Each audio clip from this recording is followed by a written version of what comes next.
আমি প্রথমে গ্যাসটা জ্বালিয়ে দুধটা বসিয়ে দিচ্ছি। আমি এখানে 500 মতন দুধ নিয়েছি, হাফ লিটার। তো দুধটাকে ভালো করে ফুটিয়ে জাল দিয়ে নেব, আর একটু সময় নিয়ে ভালো করে ফুটাতে হবে, তাহলে টক দইটা ভালো হবে।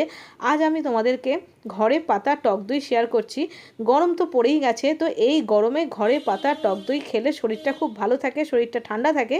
আর খুব অল্প সময়ে আমি তোমাদেরকে দেখাচ্ছি। আমি প্রেশার কুকারে টক দইটা পাতবো, দেখো খুব অল্প সময় হয়ে যায়। দেখো ভালো করে দুধটাকে আমি ফুটিয়ে নিয়েছি, এবার ঠান্ডা করে নিলাম মগের মধ্যে। তারপরে যেমন দুধটা ঠান্ডা মানে কীরকম বলো তো, জাস্ট আঙুল ঢোকাতে পারলাম, মানে দুধের টেম্পারেচারটা থাকবে উষ্ণ উষ্ণ।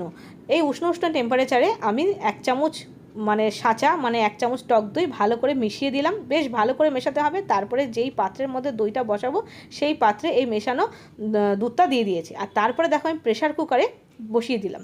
প্রেশার কুকারে করলে খুব তাড়াতাড়ি হয়ে যায়, কারণ প্রেশার কুকারের দুধের টেম্পারেচারটা না কম্প্যাক্ট থাকে, সেই জন্য খুব তাড়াতাড়ি হয়ে যায়। এবার প্রেশার কুকারের ঢাকনিটা লাগিয়ে আমি রান্নাঘরের একটা কর্নারে রেখে দিলাম।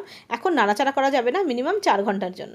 এবার দেখো 4 ঘন্টা পরে তোমাদের খুলে দেখাচ্ছি। দইটা কিন্তু সুন্দরভাবে বসে গেছে, দই আমার তৈরি হয়ে গেছে। দেখো 2টো বাটির দই কিন্তু সুন্দরভাবে তৈরি হয়ে গেছে।